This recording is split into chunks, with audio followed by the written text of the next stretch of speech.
Good afternoon and welcome to the continuation of the Board of Aldermen work session that started on May the 2nd. We are now in our third day of deliberation, so I will turn it over to the City Manager, Mr. Hughes. Good afternoon, everyone. We're going to go ahead and give you an update of where we were based on the work sessions we had last week. Kim's going to briefly go over how we make some adjustments to the proposed budget. And Kim, if you'll go ahead. Sure. If you open up your binder there on the left-hand side, there's a sheet that looks like this.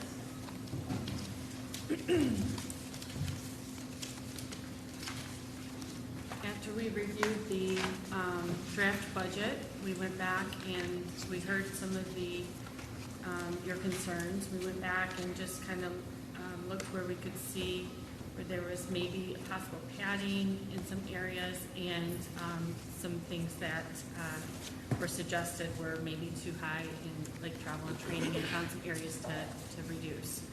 So if you take a look at the general government, which is the top section, we reduced that section, which consists of the governing board, administration, special appropriations, and technology, by $125,155, which was almost a 3% decrease. Within that, we have some IT. We have the library reduction, so keeping the library request at $75,000 instead of $90,000. That dropped that down by $15,000. We had some travel and training reductions, the community engagement reduction, and some contracts IT equipment. The IT equipment for the board, you guys mentioned that you wanted to have iPads instead of the laptops, so there was approximately $10,000 reduction with that. And then just some basic other IT supplies. In finance, we reduced it by $9,103, and that was mostly in travel and training. In human resources, we reduced it by $2,600, and that was their community engagement and some office supplies. We reduced office supplies and miscellaneous supplies, and we increased their community engagement by $1,000. But the total net amount was $2,600. In police, we reduced about $7,000 in travel and training, some overtime, standby, and callback wages. When we looked at the history, they may not, in certain areas where there's wages, they really didn't have that much that they had budgeted at that time spent. So we felt comfortable reducing that, and we reduced community engagement and fuel. Their total was $93,955. In fire, we reduced travel and training, some education assistance, and some requests for repairs and maintenance with their buildings. Fuel was increased, and then some other equipment was reduced by $10,000. So that was $44,500. Parks and Rec, we reduced some travel and training, some dues were increased a little bit. Recreational supplies were reduced, agricultural supplies, fuel, some IT supplies, and then the skate park was reduced of $150,000 in some repair and maintenance equipment. And Mayor, I did also want to say on the skate park, we had a conversation with the county this week, and they're finalizing parts of their budget as well, and so their request is that we get together after the first quarter of the new year to discuss the partnership. They're still interested. I believe we're still interested, but we would just revisit this as a budget amendment for a proposed skate park. Okay.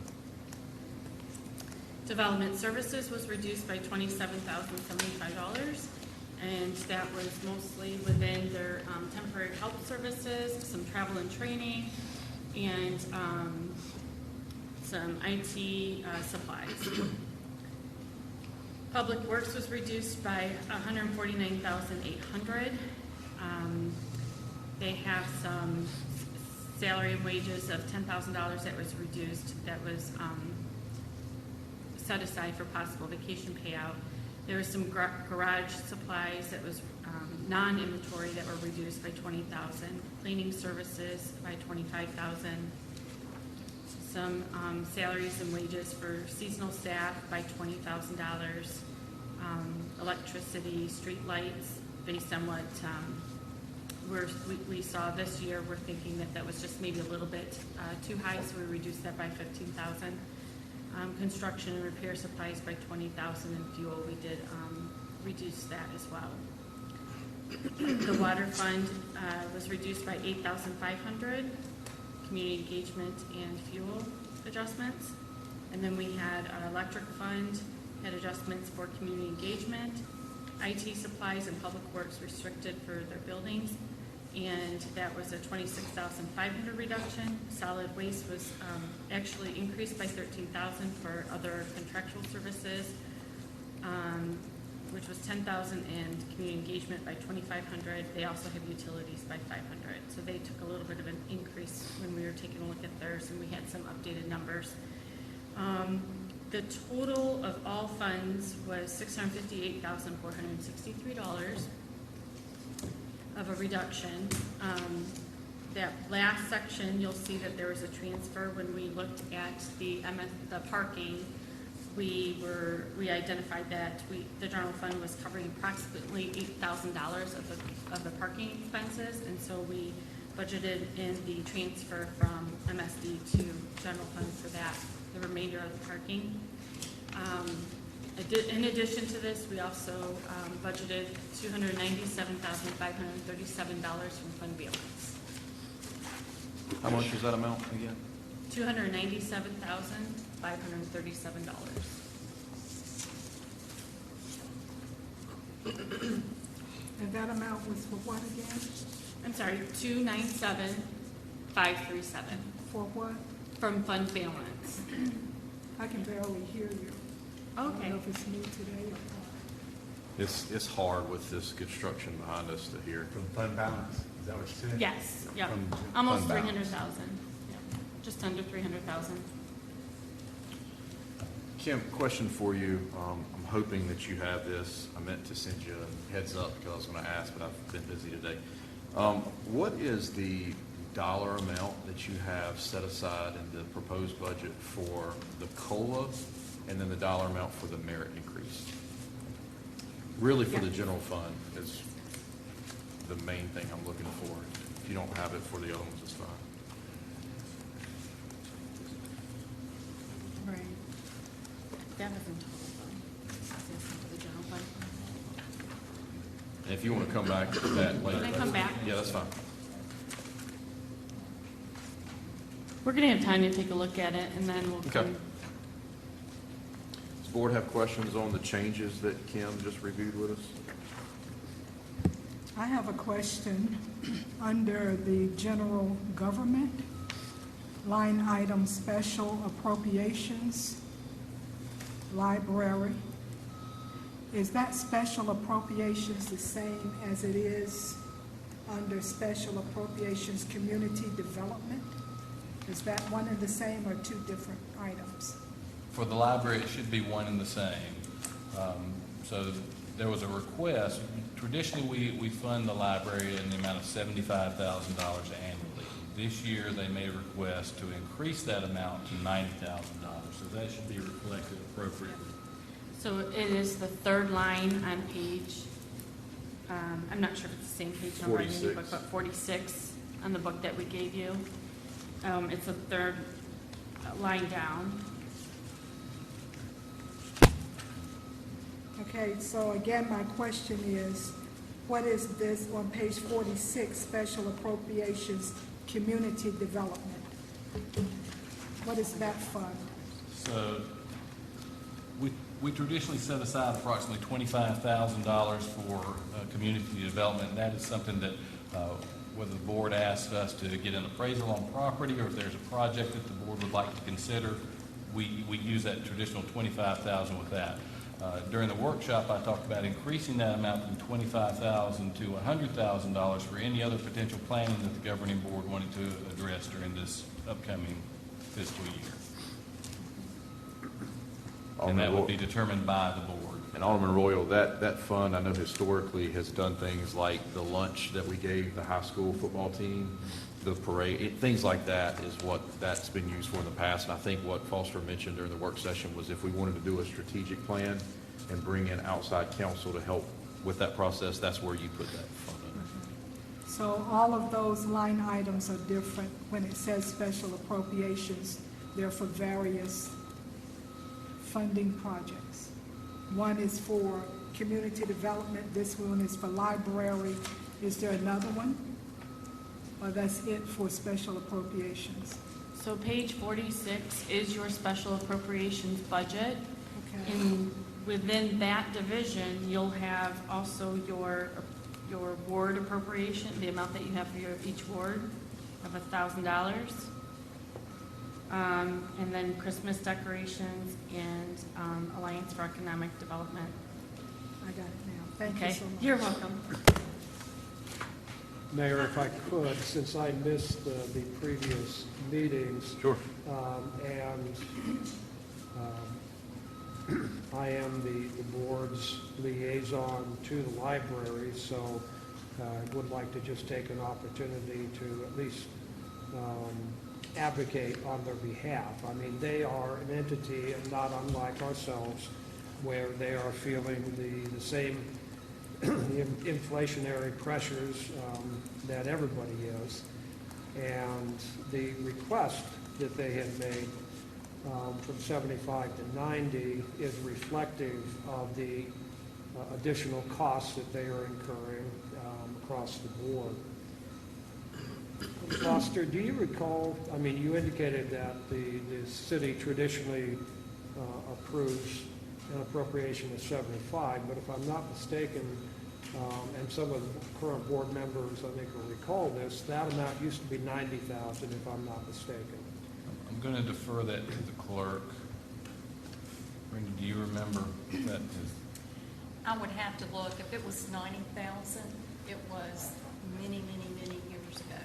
Okay, yeah, I'm not sure how long ago that was. So, I mean, at some point in time, the amount of the appropriation that was approved was decreased by this board or previous board. I believe it was from 90 down to 75, and then it has remained at 75.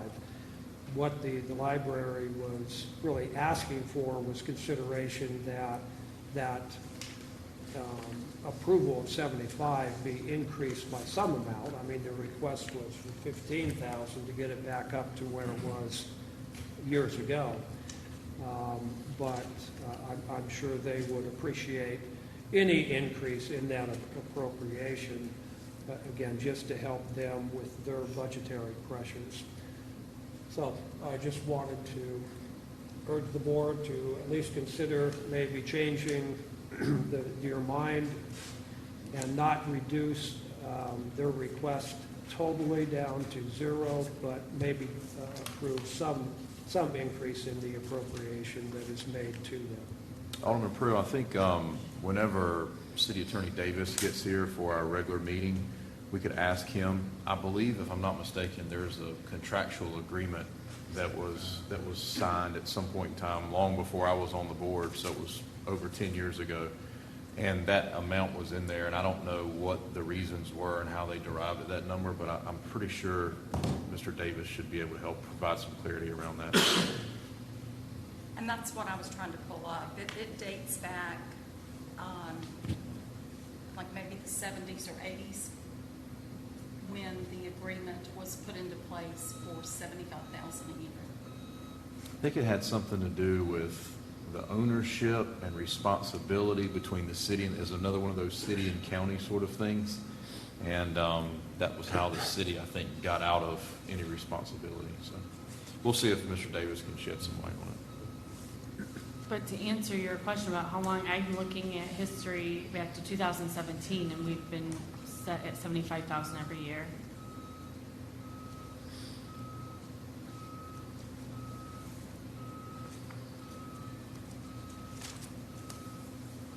Anything else from anyone? Yes.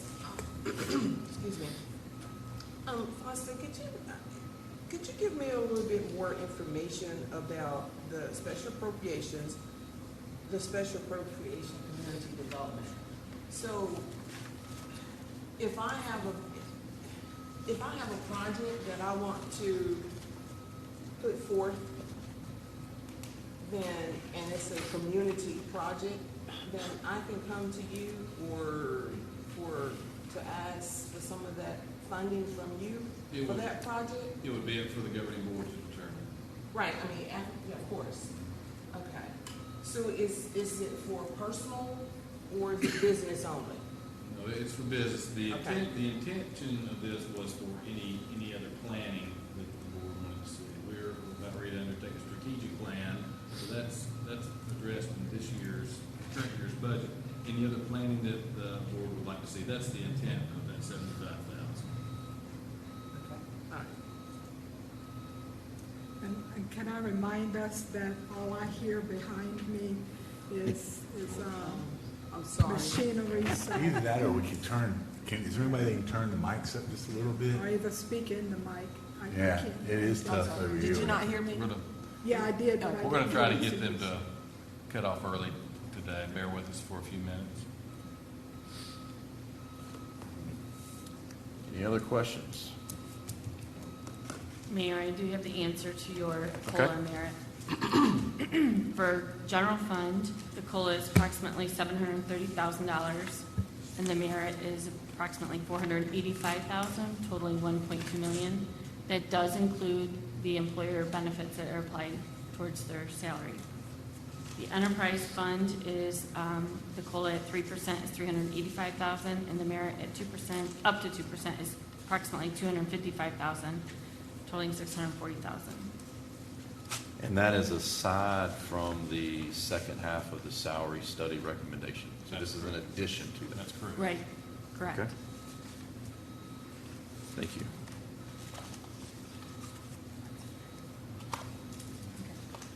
And I'd like at this time, if I could have a second, to bring to your attention some of the responses that I have for you in the manila folder. If we could go through that really quick, I just want to make sure that you have, you know where to find the information that you requested from the workshop. So the first page is the elected officials' annual pay comparison that Brenda just passed out. The second page is the vehicle sales that you asked about. How much did, I think, Alderman Brinson, you asked about this, and this is FY22 and FY23. Our total revenue received based on govdeals.com, where we sold our vehicles. FY23 so far is $86,890. The third page is the property sales for FY22 and FY23 as well. FY23 property sales is $116,889. The next packet is the special appropriations that shows your remaining balances for each of your, it actually has the whole budget for this year, and then it shows the remaining balances there on your highlighted lines. And attached to that is the spending policy for those funds. The next packet is our debt service schedules, and I printed them for each fund.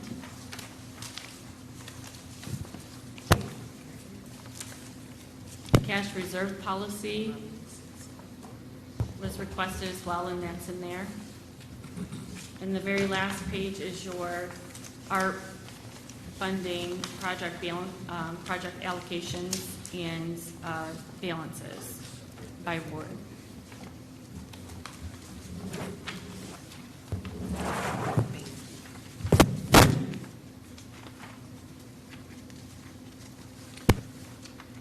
So I have a question on the ARP form.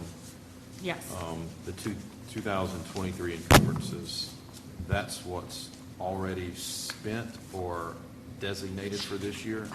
The 2023 encumbrances? Yeah. Yep, that is open purchase orders, so they've encumbered the funds, they've got a contract in place or they're ordering the supplies, whatever that is, and just waiting for the services to be performed and pay that out. Once they pay it out, then that reduces the encumbrance, and it goes over to the actual line. So really, the 2023 available is not necessarily what's available because it's already sort of been allocated. Is that fair? It is available, basically, if we go through, let's say we'll pick that Hancock Street, that third line Yep. for stormwater improvements. So we have a budget of $500,000. That's how much was allocated for Ward 1 for that project. Right now, there's only a PO for $10,773. There's nothing that's actually been spent.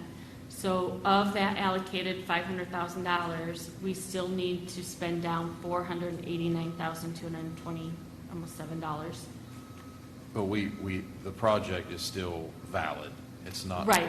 It's an ongoing project. Yep, We so just the haven't spent available any money. line just means that's how much is unspent, I should, Okay. or, yeah, it has not been encumbered or not, have been paid out. Okay.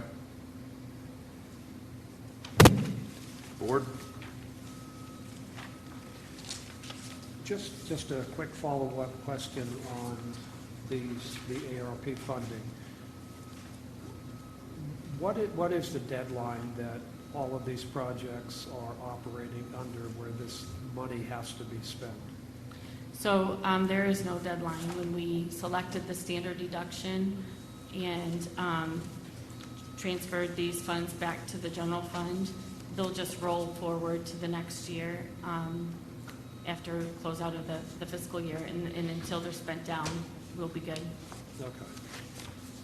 So for the bigger projects, and again, I just, traffic light on Middle Broad, the Hancock Street culvert, I'm just looking at Ward 1 right now. They're in the works, could be a year out, could be 2 years out. The next item we talk about is going to be George Childs, who's going to give some, an update on where we stand on all the ARP projects. Okay. And like the redevelopment commission on the McCotter House, God knows.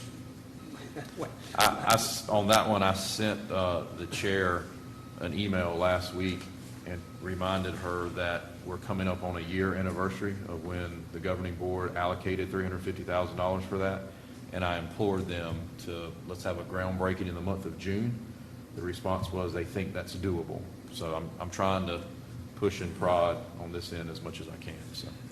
So the reality is, I mean, we're going to be looking at this spreadsheet for quite some time, and it'll be constantly changing. That's correct. Potential for another, at least possibly 2 years, depending on certain projects. I think that's realistic, yes.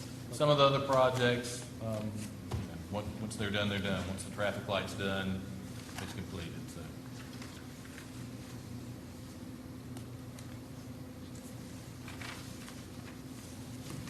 Any more questions?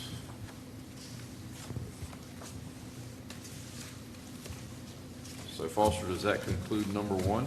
That concludes number one. All right, so number two is update on ARP projects, and I guess Mr. Childs is going to come forward That's correct. and speak in the microphone so we can all hear him. Well, hopefully my message got through to the man lift and the backup alarm. I apologize for that. I thought we had that covered earlier in an Can early you pull meeting. it down some, because it's kind of, maybe to get your voice a little better. Okay. That a little better? Yeah, yeah, All right. What I'm going to do is go through the ARPA-funded projects by award. This may not align exactly with the spreadsheet you have, but I thought it'd be best to go through each one of your awards to see how that was affected. The first item, which covered multiple awards, which is completed right now, is electronic speed limit signs. They were installed right at the end of 2022, beginning of 2023 in wards 1, 3, and 6. And the funds budgeted at that time were $28,000. The Hancock Street culvert, which was mentioned prior in Ward 1, what we have done, the encumbrance funds right now, this is in a railroad right-of-way area, which makes the project a little more complicated when we're working in the railroad right-of-way. We opted to first have a subcontractor camera the lines, then evaluate the line to see if we could actually line it. We think in the end that would be less expensive than trying to dig right beside the railroad right of way where we're gonna have to shore and do some additional bracing to remove that line. So we're waiting for them to get their right of way clearance from the railroad to perform the camera work. But that is in the works. Union Point Park, we have done a considerable amount of storm drainage improvements. We just recently received the backflow preventer, which is going to allow us to stop the river from backing into the park to a certain height during festivals. We're going to work on installing that box in the next 8 weeks. That'll have the backflow preventer and then an electric pump that allows us to pump the park out while we have the backflow preventer closed. The middle and broad traffic signal, we have just reviewed the 30% complete plans with the engineers, and we're scheduled for delivery on the final plans June 16th. So once we have those final plans for review, we'll turn them back around and they'll work to get the bid documents out.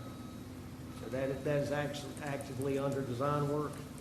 The Red Robin Trent Road project, Ward 2, this has been awarded. Gemco Construction has this and a Ward 2 project for the Trent Road bank stabilization beside Fleiss Bikes. Gemco will be performing that work too, and we hope to have that started in the next 4 weeks. So those two projects will start simultaneously. The Pembroke sidewalks and improvements in Pembroke, we're still in the concept planning phase of that project. The Racetrack Road culvert in Ward 4, that was additionally singled out at the time. That came from a need addressed in a 2018 drainage study for that area. It's currently a single 36. It's going to be upgraded to a double 36. But that project will be done in cooperation with the Racetrack Road improvements, which I'll speak about next. So the Racetrack Road improvements, we have plans to widen from Elizabeth going north to the railroad tracks. We're going to go from 22 feet to 26. It'll widen the shoulders, make it a little bit easier for bicycles and pedestrians on that right of way without trying to get into the ditch lines. From the railroad tracks north towards Noose Boulevard, we'll do a resurfacing and address the area in front of the concrete plant with a thicker profile of asphalt. Have you heard anything from DOT about the intersection there? Not yet. I've seen it in some of the STIP planning, but it is not a funded project currently. So that project for Racetrack Road, we're likely scheduled to put that out to bid at the end of this month. The North Hills Drainage Study. So the North Hills Drainage Study and improvements, that encompasses two things. So we've got on here, we have already received a $75,000 grant from DEQ from the state that is doing the study. We're anticipating the findings of those studies in the next 2 weeks.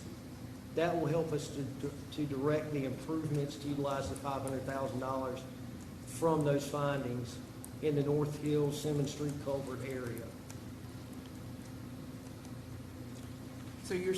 So that's why I'm not seeing any actual spending here. Yes, ma'am. Because yes, ma'am. We're waiting of for the that study to come in to show us where we need to do the work. And you've also got to realize we have several other grants in that area involving the East Rose Lift Station. So we've got the East Rose Lift Station. We also have the pond expansion in the East Rose Basin. We have improvements to upgrade the lift station itself by lowering the pump invert so we can draw down the water a little better, that we're not able to achieve the kind of results we want right now. So there's multiple grants involved, and the study is kind of the leading indicator on some of the bigger items for the North Hills area. Okay, that's what I was going to ask you. The reason why I'm not seeing the $75,000 here, because that was through a grant. That was through a Okay. separate grant, All not right. funded, that was funded by the state, that was not a Okay. board allocated ARPA All right. item. I just wanted to include that so you would know where we're getting the information to direct us for the improvements in that area. Now, what about the East Rose Culvert? The East Rose Culvert's also part of that, so that is, you've got the water coming from Simmons Street, you've got the improvements to the East Rose lift station, which discharges through the culverts Okay, to the ultimate outfall. So we've got multiple grants, multiple different funding agencies, some of which is currently waiting on the study. Now, the East Rose lift station itself is funded outside of what was directed by the board, and that design work is underway right now. They are completing the design work for the pond expansion. That should be completed by the end of May. So then that will also, they all tie together, and we can't lead the downstream end until we have the upstream end figured out. So that's kind of working in conjunction with all of those. But I feel that once we get the study done and we decide on the direction, we'll easily run through this money quickly once we know what direction that's going to be and what's recommended to us. The College Park drainage improvements, we're awaiting proposals from consultants on that to do the design work for the improvements. The Pinehurst Pump Station, which is Ward 6. TRC has completed the phase 1 with all the surveying and environmental reviews complete. And phase 2, it's in the requisition phase, and I actually received it today for the design bid services and construction oversight of what we need to do to upgrade that lift station. The sidewalk gaps in Ward 6, I have received the preliminary design work for that, and that is extending the sidewalks in Ward 6 from Cypress Shores, where about Print-Elect is, down that side of the road where it'll cross over in a turn lane and have a safe space with islands in the turn lane of Trent Road to allow pedestrians in to access the New Bern Marketplace side of Trent Road and to the shopping center. And so we're close to finishing a review on those to get those out to bid also. The neighborhood sign replacement, that was Ward 6, it was a request for us to repair some signs. Our public buildings crews took care of that fairly quickly, and we've actually continued the process throughout town on the similar signs that the city had historically installed and reworking them as we have time to do that. So that'll be an ongoing item through the city that's not directly funded by this, but it started our efforts to improve those signs. The New Bern Memorial Cemetery Shelter, Ward 6, that has been ordered, and we're expecting it to be delivered in the fall and installation to occur simultaneously right after the deliveries come in on that. And, if anyone has any questions about any of these projects, I'll certainly do my best to answer them for you. I have a couple of things I wanted to ask you. Number one, in Ward 2, the Red Robin project you said is going to run concurrent with what other project? You say the North Hills drainage? No, Red Robin. Oh, Red Robin and Yes. the Trent Road bank stabilization. So the same contractor's going to be doing both. They're from out of town. They're going to start both of them at the same time, so they only have to mobilize once. Is Trent Road, is that where the Fly Spike is? Yes, ma'am. That's the Okay. big canal on right side Fly Spike. Okay. The other thing I wanted to ask you, when we get opportunity, I wanted to review that sidewalk design in the Pembroke community.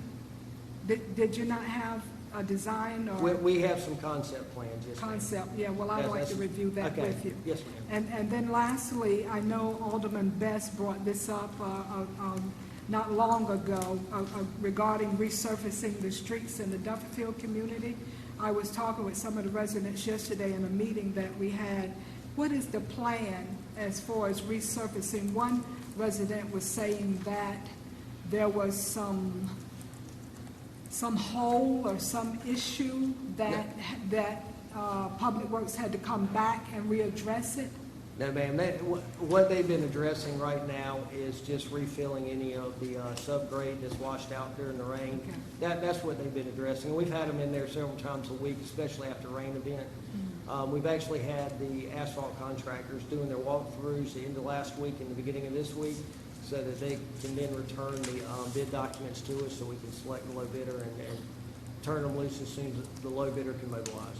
Okay, do you have a projected timeline that? When I get those numbers back, and once I speak to them, I should be able to give you a good idea of when they'll mobilize. Okay, thank you. Yes, ma'am. And George,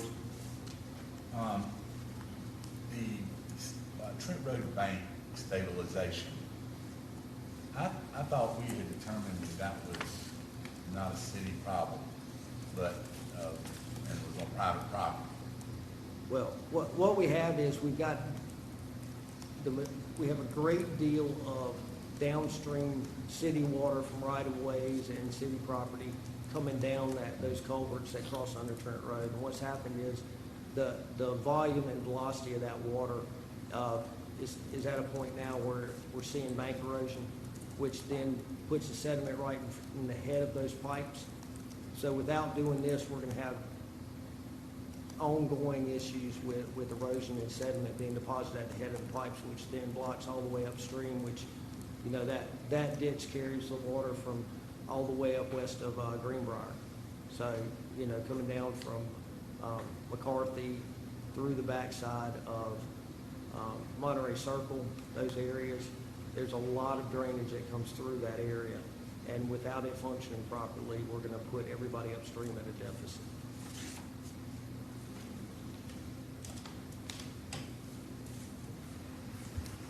Any more questions, board? Yeah, I have a question. George, or Foster, or whomever, the McCarter House, the redevelopment commission, can you give me an update on that, or how's that standing at this point? What's going on with that?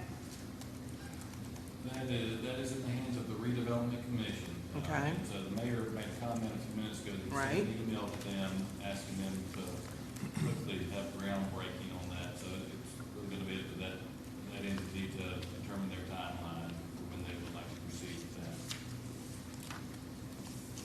So that they don't have a timeline at this point about the development of that McCarter, not McCarter, about the wellness center? Well, I'll just share with you what I know. Obviously, it's probably the same thing you know, that they tore down the McCarter House to make room for the Health and Wellness Clinic. They have got some partnerships that have been pledged from, I think it was North Carolina Central, Duke University, and I think there was one more. Health department was. Yeah, I think the health department said they would certainly partner. The issue there, I think, from my understanding, is it's the chicken and the egg situation. So all those partners are saying, where's your building, where's your facility, what does it look like, how can we help?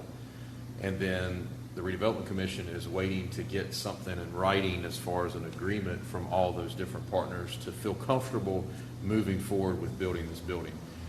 My direction, or suggestion, I should say, to them was, you've got the funding, you've had it for almost a year, go get a building built. So that's hopefully what they're going to move forward with.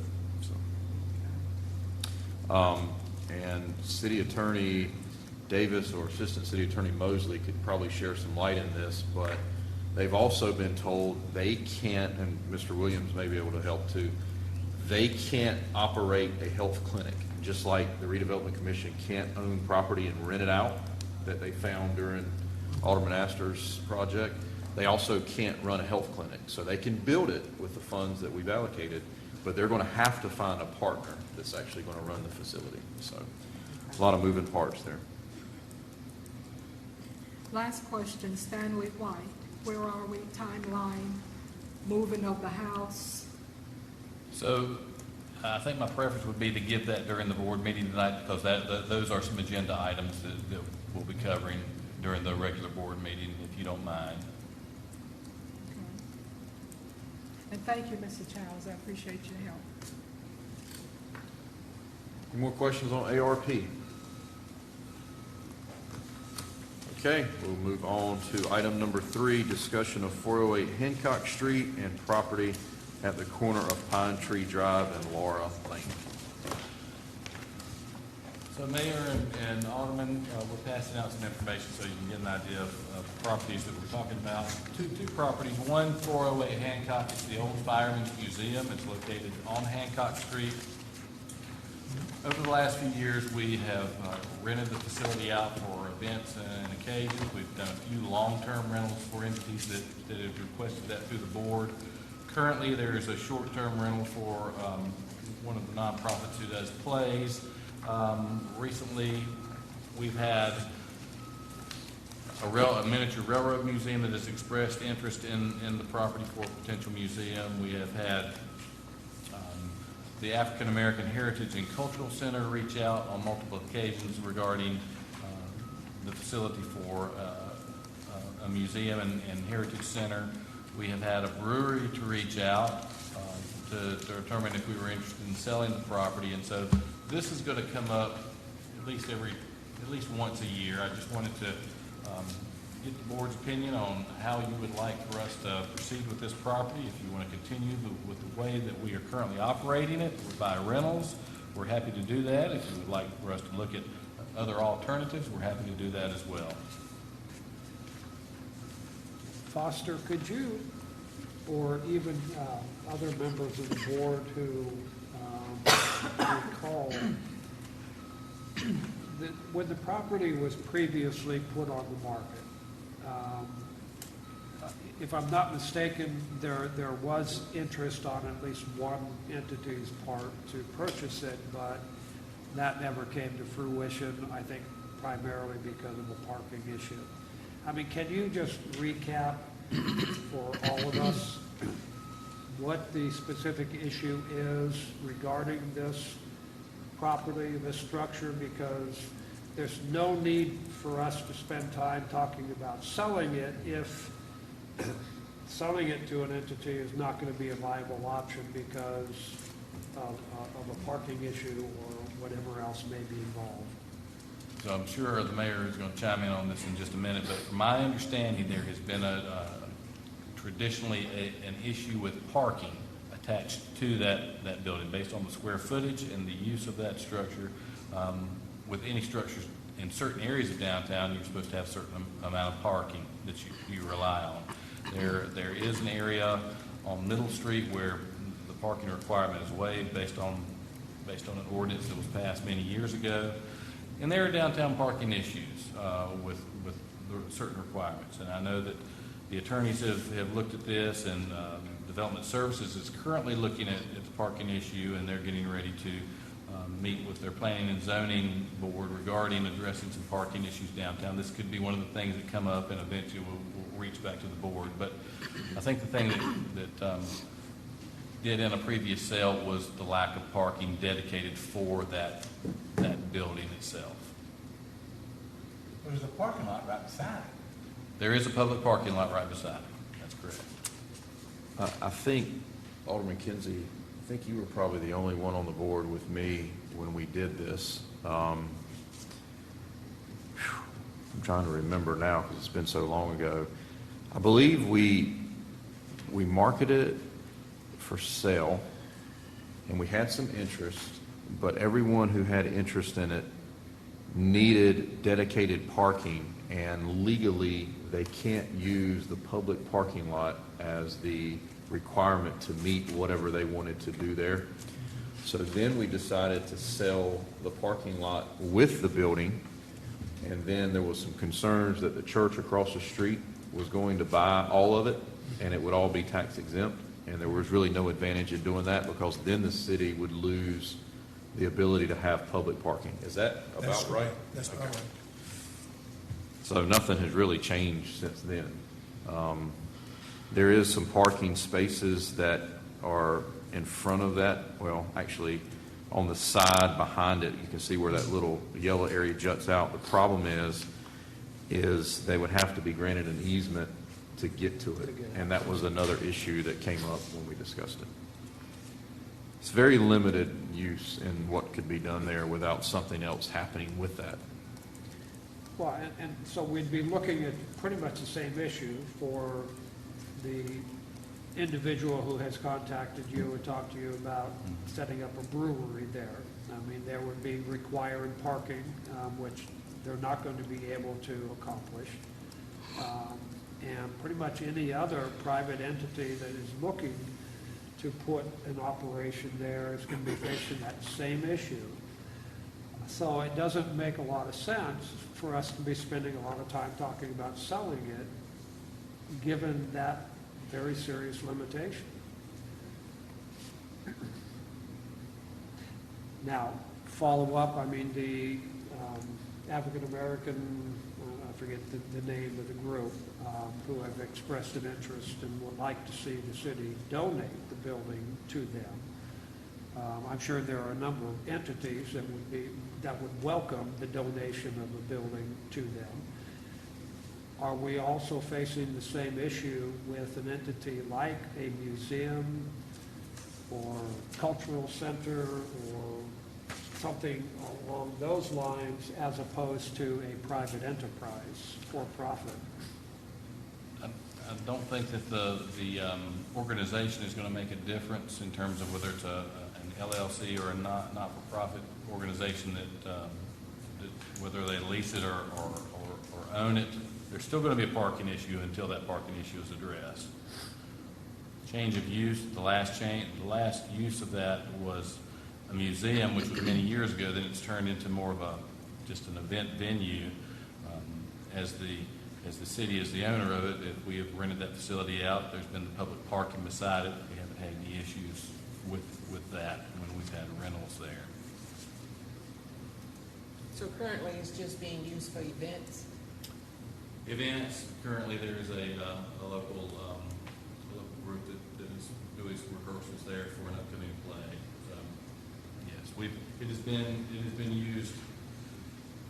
When Hurricane Florence came through, we did a one-year lease to two different nonprofit organizations for them to store goods and services to distribute out. Since that time, we've just had a variety of uses for it. And we continue that. We can continue that. I just wanted to bring that up to the board, see if there were any. I would maybe make a suggestion that now that you've brought it to everyone's attention, we all just kind of marinate on it a little bit. Maybe at a future work session, we discuss what some of the possibilities are. I know last time when we ran into the parking issue, there was some thought about redesigning the parking lot and subdividing part of that off to provide some parking to make something work there. But I don't think that ever came to fruition. As long as it remains under our control and purview, parking's not really an issue because we have a public parking lot next to it. But once another entity sort of takes control, then I think that's when it triggers their requirement for parking.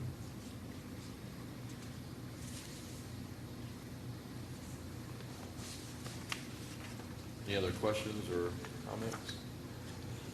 I have, this is probably a, this is probably a dumb question, but I'm gonna ask it anyway. So the city owns this building. If we sell this building, and the city owns the parking lot behind it, so if we sell this building, we can't, to another entity, a private entity, whatever, so we can't actually lease the parking lot to this new owner of this property? I think we can, and it's another reason why Attorney Davis should be here. Oh. I believe you can, but they become dedicated for them. So like, let's just say that XYZ purchased it or leased it from us, and they said, hey, look, we need 12 spaces based off of our use. They can lease those 12 spaces from the city, but there'll be a sign up that says exclusive use of XYZ. So it takes away 12 parking spaces from the public parking that's no longer available. But they're leasing them, They are. Yeah. just like over here, they're leased spaces? That's correct. But I would defer the specifics to the attorney, but I do remember hearing that. Okay. What about the other track, Foster?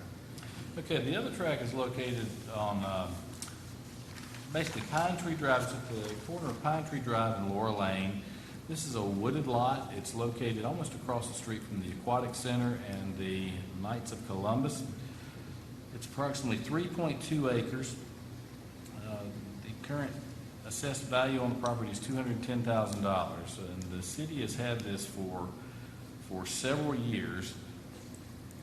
The city doesn't really have a need for this. We're not going to use it for a park or anything like that, and it's a property that's prime for commercial development.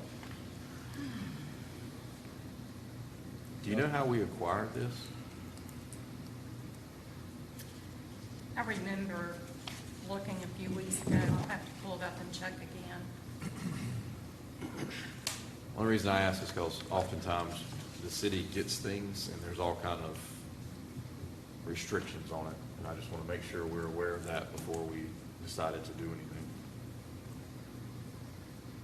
Does everybody know where this is? No, I was just going to ask that question. So if you're heading down Pinetree Drive, you pass the cookout, you're headed toward the West Denver Recreation Center. It's really the first road on the left, right at the corner of the first road on the left. Knights of Columbus. Yeah. So it's back there where Yes, The you get to pool, the pool, swimming? yes. Okay. Yes. Okay. I think Woodland Crossing Apartments is adjacent to that property. Okay. So Foster, in this picture, the bottom left, where you see that corner of a parking lot, is that the Aquatic Center parking lot? Bottom left across the street is the Aquatic Center. Okay.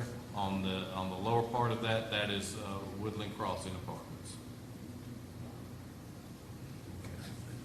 To the right of the property on Pinetree Drive is I believe it's after-school care or daycare facility. The city purchased the property in '98 for $45,000 from Pinetree OBGYN.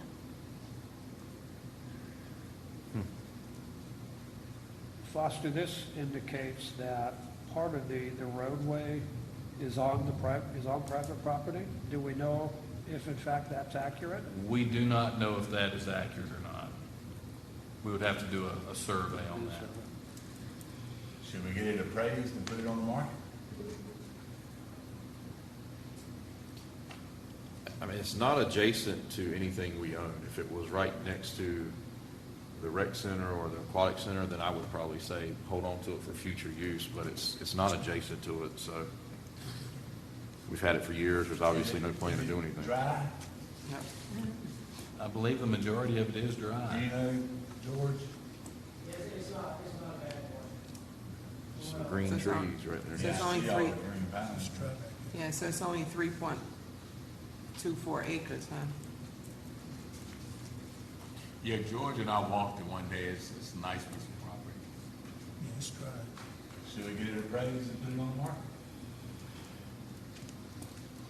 I'd be in favor of knowing what it's worth, because its value, you never know. We can tell that from the last appraisal we just got. So, before you can erect a for sale sign on the property, you have to have it appraised, since we're city government? Since we're city government? No, you do not. Oh, okay, well, I think let's put some signs out there for sale and see if we get some bites. And then, of course,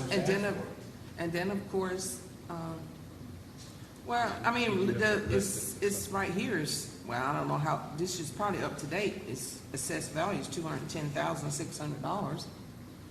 It's saying right here, assessed value. It's a wooded tract, George. How much would it cost to get it appraised? Any idea, Foster? We're seeing, on average, we're seeing the appraisals that we've recently got $1,500 to $2,000, so it's going to be a negligible amount.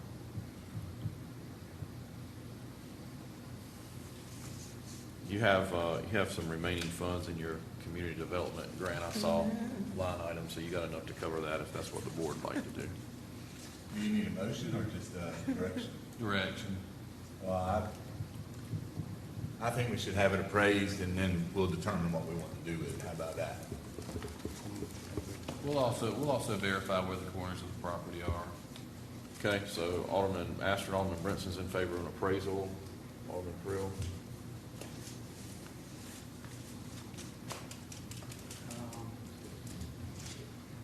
come back to you, Alderman Best. To my point, to Alderwoman Best, I don't want to jump in front of you, but Go ahead. I'm not sure the county assessed our property, that would not be high on my list of things to do during reassessment, to assess properties that don't pay taxes. And so I'm not sure, in my mind, that price on there is market value, even though the county just went through a reassessment. I'm sorry, so I just wanted to address you. It's probably much more than that now. Since it was purchased, it was purchased in More reason to 1998. get it approved. Yeah, probably more. I don't have a problem with having it appraised, none whatsoever. Okay. Alderman Kinsey, I have no problem.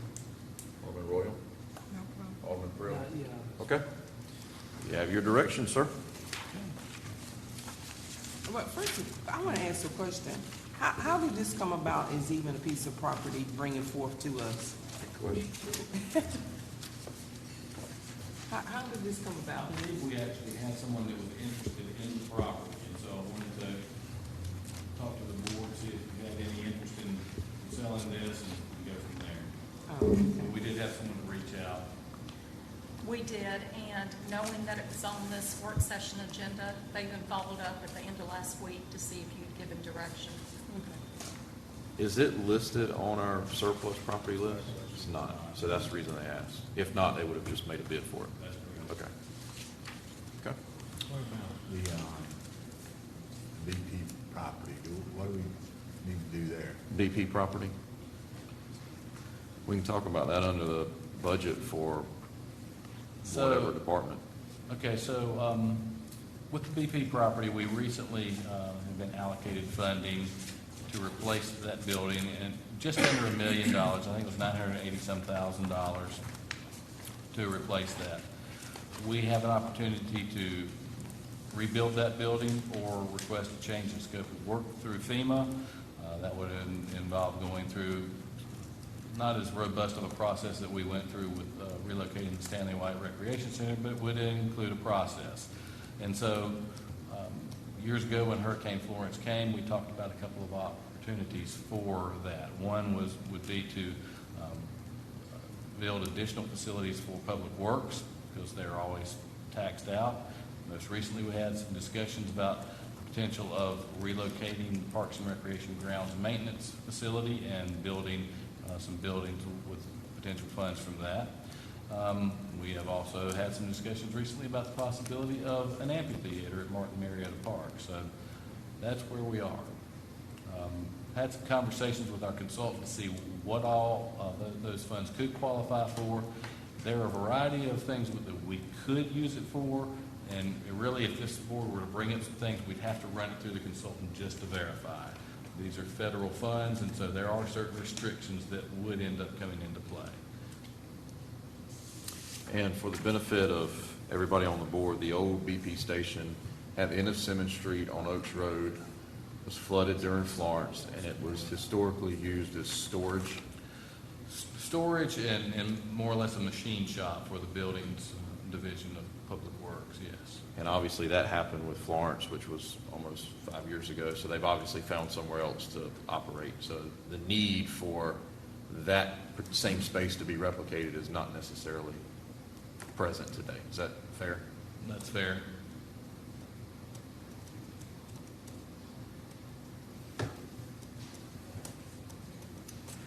Well,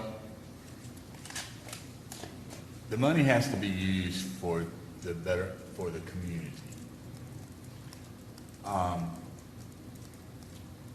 And I've been in favor the whole time of trying to find funds to build the amphitheater that we've been talking about for years at Martin Marietta Park. You bring an amphitheater to Martin Marietta Park and you contract it out to run it to the right group of people, and it will bring a tremendous amount of income to the city. You know, we would get a portion of ticket sales. We really wouldn't have to hire anybody, as far as I know. Foster, how does that work?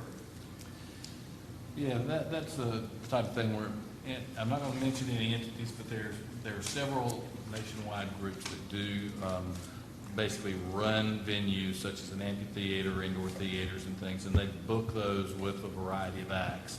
In exchange, you're getting a little bit of a return on an annual basis. They're basically covering the majority of the cost of the operating. They're booking the acts, they're paying the acts, and that's how that operates. Okay. And I was talking to Alderman Brinson the other day, and he had just been to a meeting in Concord, and what were they talking about? The money that the racetrack brings in? Yeah, it was rather shocking that the Charlotte Motor Speedway, when they do their Coca-Cola 600, they had mentioned that the sales tax just for that weekend was more than their entire Christmas season. So that was the type of revenues they were bringing in, and that was just one big weekend. And taking in consideration, there's nothing east of 95, correct? I mean, Walnut Creek's the closest thing to us. Is that right, Foster, that you? You got the amphitheater in Wilmington, Walnut Creek. So I think Wilmington is probably going to be the realistic closest thing. Okay. I didn't know Wilmington had one. Comparable. So anyway, we got an opportunity to ask for a scope of change of work, utilizing these funds to build an amphitheater, go out for bids for naming rights, and get someone in here to operate it and generate a tremendous amount of tax revenue for the city of New Bern. I would be willing to bet you it wouldn't be long that somebody there on the Oaks Road or South Glen Burnie Road area would be wanting to put a hotel up, you know, to accommodate the people coming in for the concerts. So that's my suggestion. So what amount of money again for those that may not know? Just under $1 million. Just under $1 million. And of course, With Cat Z, it's probably a little, but we can't spend that. We have, I think it was $955,000. Does that sound right? I think that's what it is. yeah, it was. I don't have the exact numbers in front of it, but there would also be some planning that would be involved with this, and that may be one of the options that the board consider for their special appropriations for some planning as well as we move forward in this process, if that's what the board wants to do. Well, you know I have something to say. You finished? I was just going to ask Foster, have you ever worked in a community that had an amphitheater or had much dealings? I have not, no. I've worked adjacent to communities that have had them. Okay. Yeah, I'm good. Well, I'm all for amphitheater. I said that when it was first discussed, but I didn't feel like that we as a city was at that point that, you know, amphitheater would take precedence over some of the other issues and problems we have. And I just think that, you know, with that monies, that Parks and Recs need a larger facility. So do Public Works. So, I mean, I just see utilizing that money for that purpose. And that's my stance on it. Now, I mean, with the amphitheater, Foster, there's numerous grants and stuff that we can apply for, correct? So there are grants that do come, the biggest grant we see for Parks and Recreation is Parks and Recreation Trust Fund. That's normally about a $500,000 grant. It comes with a 50% match on that. Those are one of the biggest we see. We don't really see a lot of, well, unless something would apply with some of the ARP funds. So the PAR F is not a grant that you can apply? Part F is something we can apply for Okay. if it meets the criteria. Have to meet certain criteria Right. and amenities with Right. those things. Alderman McKenzie? It's something I have always shared with the board, that the property that's on Broad Street, that the Days Inn property, that the city could build some retail on one floor there and put everything in one building. And by the building that Habitat is in, and that would serve as parking, and that would alleviate all the problems buildings that we have, and we can sell off all the buildings that we have. What would you put there, Johnny? Retail on the bottom floor. You gonna and sell the all- retails? No, we can rent out. We can You rent can't them. do it. We can't rent. No, we can't rent and we can't sell using these funds. If you do, you have to give it back. No, I'm not talking about using these funds. I'm talking about using the funds Oh. from the sale of the buildings that we own, because they're all so very small, and that we can build our own building and put all the different departments inside of that building. Now, that can be done. Am I correct or incorrect?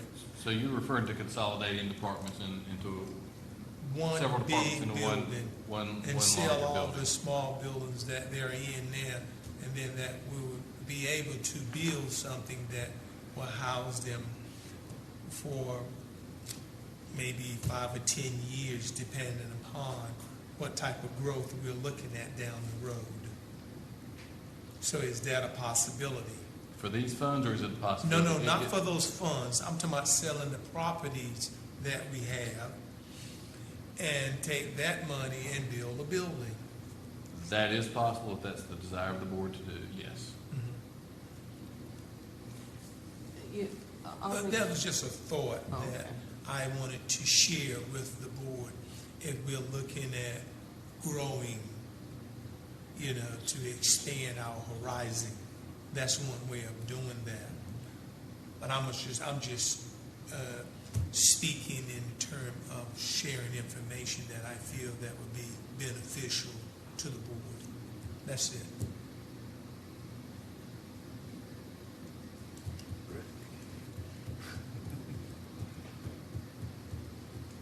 What's your thought, Rick? What's up? About what? I think the main thing that Alderman Astor was trying to get across is the FEMA funds, the reimbursement for the BP building, how we want to spend those funds, I believe is what. Correct. Yeah. And then I went on saying that we can, when I heard mention over there that some Right. of the different departments are small, and it's something I've always shared. I that we can- I would just say for what Alderman Kinsey's mentioning, it's been talked about a lot. But if you were to look at a map, I don't know, maybe Public Works has this, or maybe Alice could get this for the board, is to look at a map of the city at where all of our city offices and facilities are located. There's some that you're not going to do anything with. Kell Road for the electric department with the warehouse, you're not going to move that. You're not going to move the water resources that's near your gym because of all the underwater infrastructure and the tank that's there. Our new water resources that's out in Pleasant Hill, we're not going to move that because that's a new water plant that was just built with Jordan's new facility that was built out there. So really, it's HR. I guess Parks and Recreation could be located in the central office if it's not on site somewhere, but typically I would think that would be located on your major park or facility. Development Services and Finance. Am I missing anything? Of course, Police and Fire, you're not going to put a Police and Fire Department there, so. That's a storm warning, by the way, for anybody that's wondering. So I guess maybe what we could do is have staff present some options to the board to consider for how we could use the ARP funding. I think you've heard a couple ideas here. I think you could run by the consultant. If anybody else has any other ideas you want to add, I'm sure staff's willing to listen. While we're compiling some information, if any of you do have any other thoughts on that, please let myself or the clerk know. We'll do some research with our consultant, see what qualifies and what doesn't. We can come back at another meeting and discuss this. Are you fully understanding what we're talking about? Okay, I didn't know, since this was brought up before you and Alderman Creel, about utilizing those FEMA funds from that BP station. Do we know if an amphitheater would qualify? Yes. He said, in fact, it would be fairly easy to make it qualify. I guess my comment on that would be is, There's plenty of things that we can find to spend money on within needs within the city. It's very difficult and challenging to find something that actually produces revenue. We've talked about it for years. I know that 2 or 3 boards ago, we had talked about the city getting into the internet business, and we couldn't do that. That was something that the former mayor said that's a way to generate more revenue, is to get into the broadband, but that was restricted by the General Assembly. So we're pretty limited in how the city can generate funds, and I guess at our regular meeting here in just a little while, the manager is going to present the budget recommendation, and there's going to be some tax increases most likely going to be coming there to help fund some of these things. So I always look for ways to help offset that cost, and I think an amphitheater would be able to do that. Again, we're a long ways from it. I think if the board decided unanimously today, we want to spend $1 million on this amphitheater, it'll probably be 2 or 3 years before it actually came to fruition. So, Well, I would just say that Foster and I and the consultants had conversations, and the consultant recommends that we move on to change the scope of work as quickly as we can, because we now have the attention that we need. can we get something on the next agenda? Is that feasible with some? It's possible to do our best to get it on there. And I do want to remind you, we've been working with FEMA on this process for almost 5 years. So that's how long it's taken to get to the point we're at. And the funds are now obligated, so it's time to move it. And I agree with Jeff, using it to build an amphitheater would certainly generate an income for the city in tax revenue, and would also, I'm telling you, I guarantee you, somebody would be looking at building a hotel somewhere out in that area. I hope that staging is down here. Okay, Alderman Astor, can you, or Foster, can you give me a brief description of what you mean by when you say, I know what it means, but scope of work change? It just means that we're going to, we are not going to build the building back in its location, and we're recommending to FEMA that we utilize the funds in another way for the community. Thank you. Thank you. Okay. Foster, the plans that were prepared for Martin Marietta Park, I mean, it included the potential of an amphitheater out there. Was there ever a rough ballpark cost estimate put together for what an amphitheater would actually cost to develop? That was included, and the rough estimate, I believe, was around $750,000 to $1 million for that. Yes. Okay. And that was at 2018 when we did that. Now, Foster, if we go out, I assume we go out for bids for naming rights? Is that correct? There are a lot of steps to go before we would get to naming rights. We really have to look at what the design of the facility could look like. Would you have seats? Would you not? A lot of amphitheaters now are not doing seats. Some that you have that are being built only have like 1,000 seats for the premium prices that you would pay. So is there a naming right for a stage itself? Yes, it's not for a lifetime. It's usually for a duration of anywhere from 5, 10, 15 years to maximize that amount of money. There are also naming rights for restrooms and things like that, any other facilities that are located around that. So naming rights are a good way to generate some revenue, but you've got to have a full plan in place.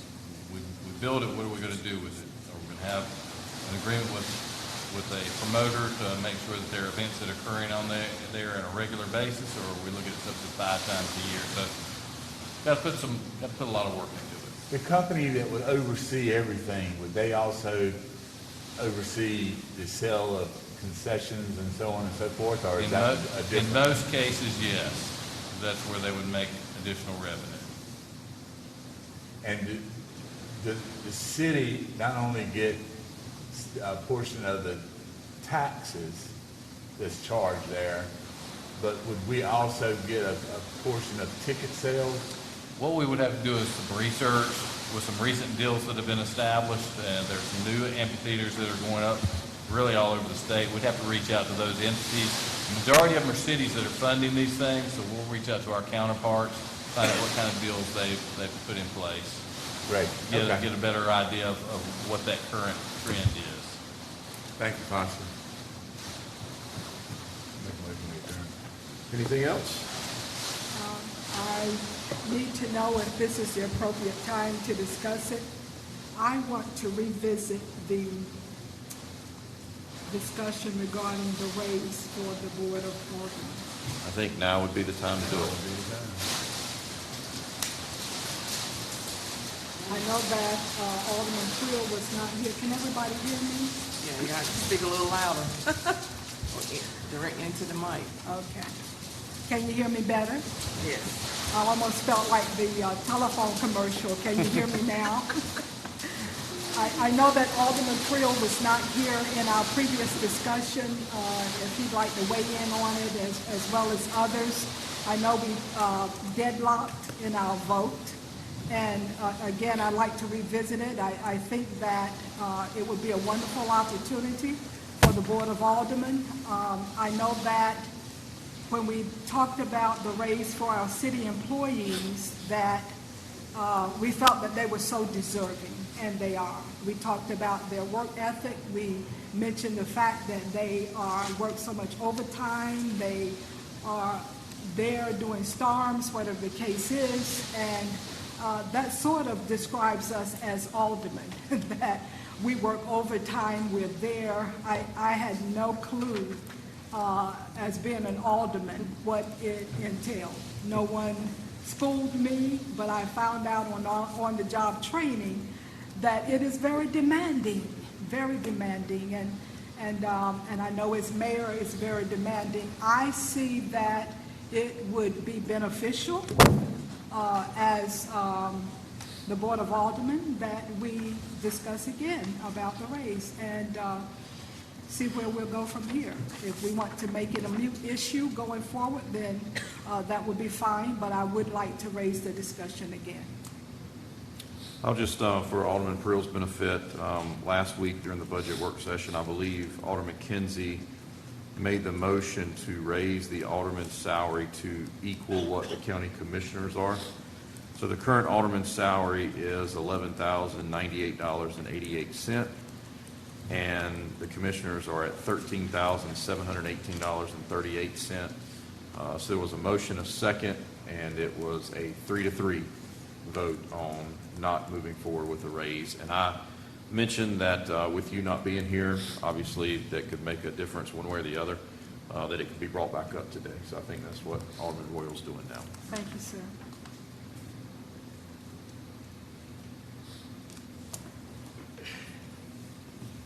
What's the pleasure of the board? Discussion, or you want to make a motion to have a vote? I say make a motion to have a vote. Was That's anything what you it was wanted to about. offer? A vote. Well, just for the benefit, I guess, of the board, even though, I obviously missed the discussion that you had, and I haven't had a chance to review the city's video, so I don't know what issues, concerns, may have been discussed, but in my experience, having worked in a number of jurisdictions, I mean, there were some communities where elected officials did not receive any compensation at all, other than just reimbursement of expenses. And there were other communities where the elected officials did receive compensation. Obviously, New Bern has established a precedent and a policy some years ago that the elected officials would be compensated. And since that time, a further precedent and policy was established to increase that compensation periodically. I'm sure that there were years where no increases were approved by the sitting board at that time, which is certainly very a normal process that happens. But given the fact that there is a longstanding precedent in place where we, as the elected officials, do receive compensation, and again, periodically, that compensation does get changed. I don't have a problem, and would, I think, like to see a policy established that would allow for, I guess, some kind of increase to be made on an annual basis so that this discussion can be avoided on an annual basis during budget deliberations. I guess my thought is, well, this is my personal feeling is I don't have a problem if a policy were established whereby the board would receive an annual increase. What that annual increase would be is something that would have to be discussed and decided on. Just as a suggestion, Foster looks at the cost of living every year to kind of help guide where or what level of increase is going to be given to the staff members of the organization. So there's no reason why that same standard could not be applied to this board, although I would be comfortable with it being something less than the annual cost of living. It could be 50% of the cost of living, it could be 75%. Doesn't have to be exactly what the cost of living stands for.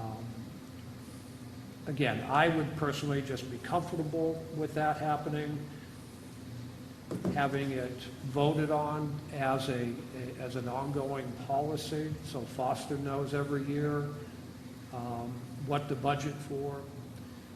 And it does not preclude this board or any future board from changing that policy. And if there are any members at any given time who would choose, not to accept that increase, that is an option that they have available to them. So I'm comfortable with taking a vote to establish a policy for this board to have or to establish some kind of annual increase, but we would need to decide what that increase would be in every given year.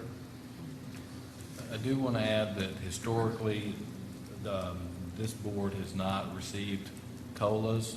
It's normally come up during the budget process, and there's not been a majority to vote on that. In our discussions with the county, we did find out that the county does apply COLAs to their governing board on an annual basis. So I just wanted to share that with you.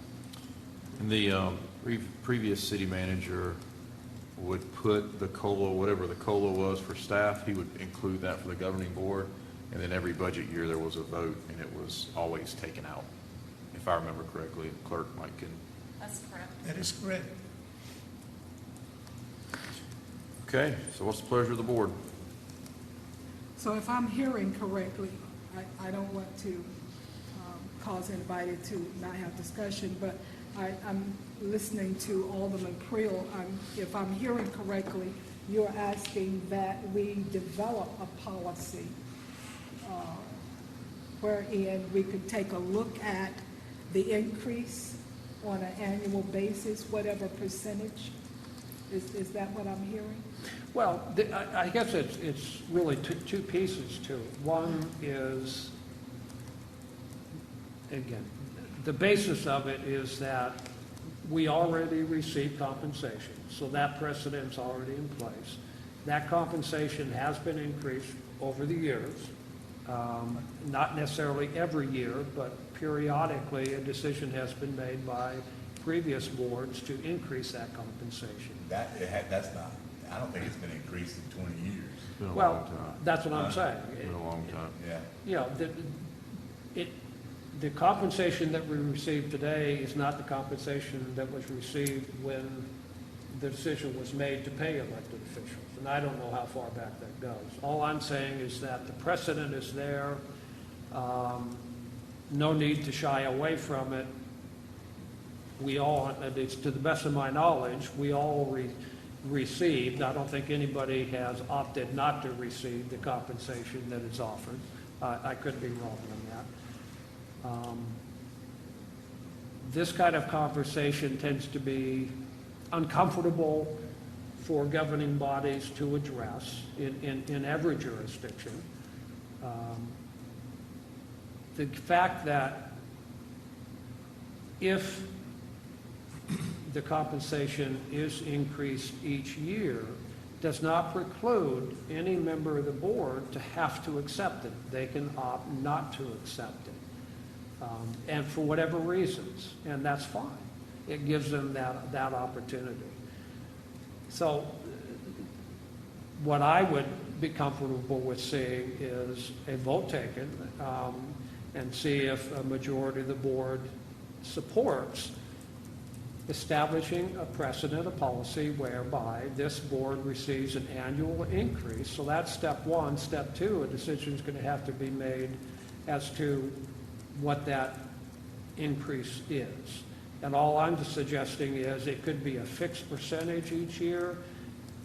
It could be looking at the annual cost of living increase and then either using that percentage or a portion of that percentage as the standard for the increase. I disagree. I don't need no one to decide for me. I don't need to decide for no one else. I don't know what no one else's needs are, and it's not a concern of mine. The things that it is called respect, and you vote together as a board. I don't need no one to hold a carrot over my head dangling, telling me what they want to do. I don't need no one to hold me hostage. That's just how I feel about it. And I'm not for that. I think, if I understand you clearly, Johnny's made I don't know if he made a motion yet or not, but Johnny's recommending that we match the county salary, and you're just saying plus annual COLA. Is that what I understand you say? I'm saying to do it on an annual basis. Make a decision to approve an increase each year for this board. But the decision as to what that increase represents would have to be decided on. I'm not saying that it should be whatever the annual cost of living is. I actually would like to see it less than that. So it could be 50% of the cost of living, or it could be 75% of the annual cost of living. So it would change year to year depending on what the cost of living increase.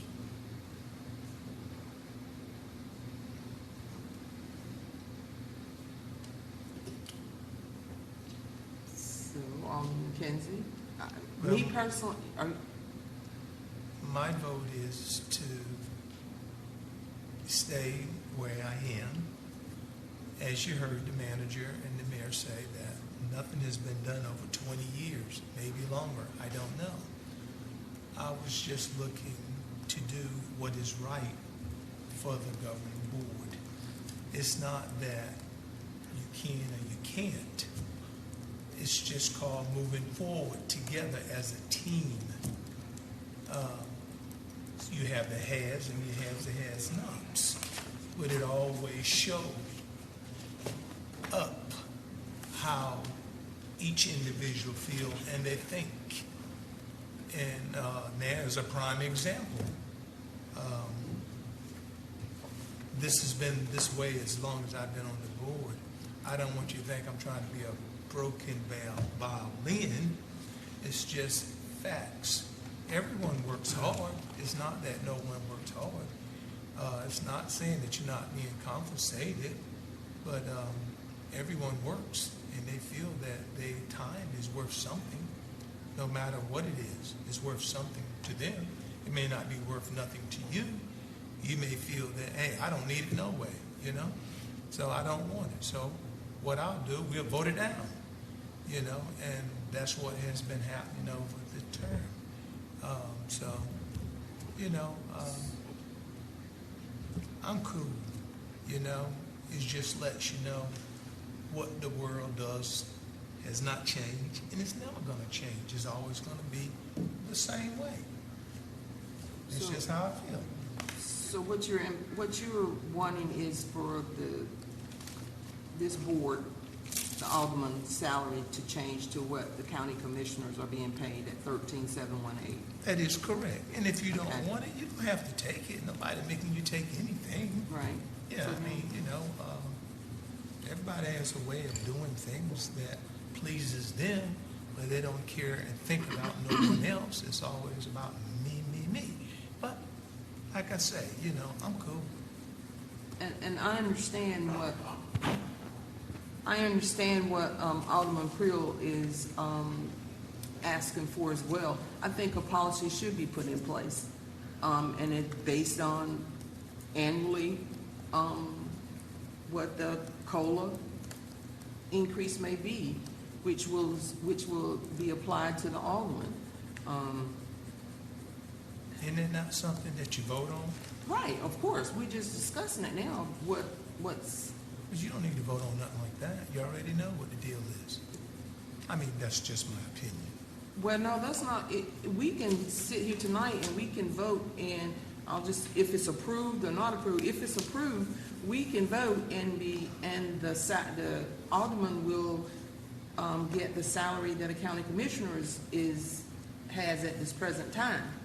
But now, next year or 2 years from now, we may bring this back up again. There's no policy in place, so it's gonna have to come up each year that a board member feels that we want to ask for a raise without that policy being in place. You don't need a policy in place. You made the rules yourself.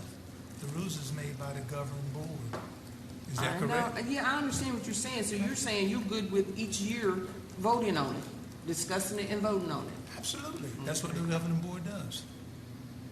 And we is that also make correct? policies too now. Correct. So, okay, I understand what you're But you saying. don't You're need a saying this policy. is something that we can vote on every year we feel I don't think you deemed need necessary. I don't think you need a policy for that. I don't think you do. So at this point, you're gonna make a motion for the salaries to increase to the county commissioner's salary? Yes, ma'am. I would like to make the motion Well, I that, didn't know if there was anybody else had any other discussion. We can I don't have, wanna jump the gun. we can have some discussion after we have motion. Okay.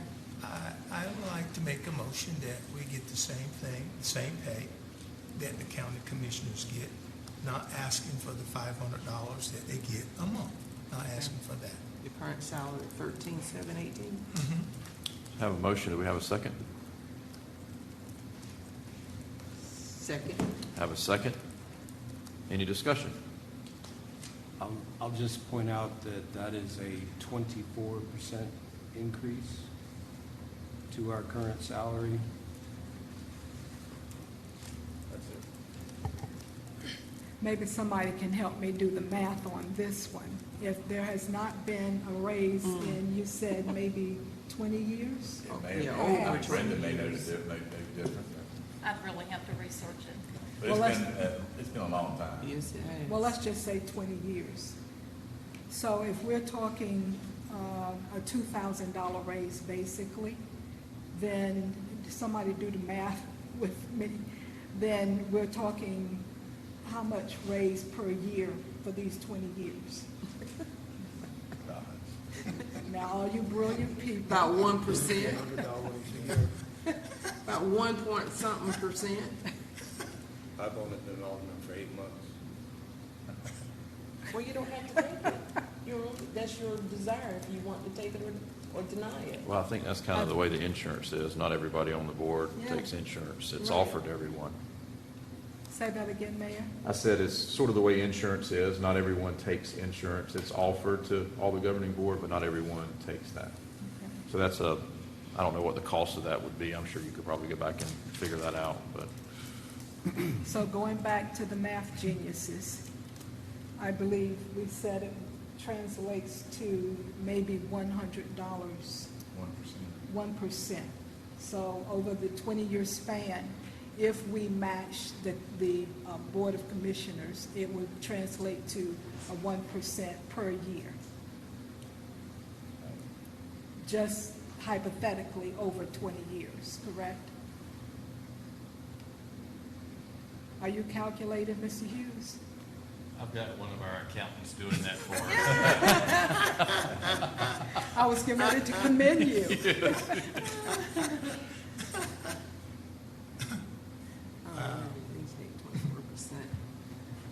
I'm not even bringing out my calculator. Your battery low?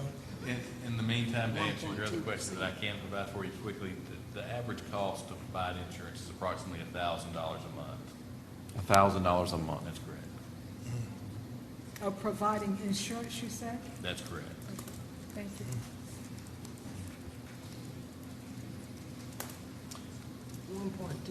Okay, we need an answer here so we can take a vote.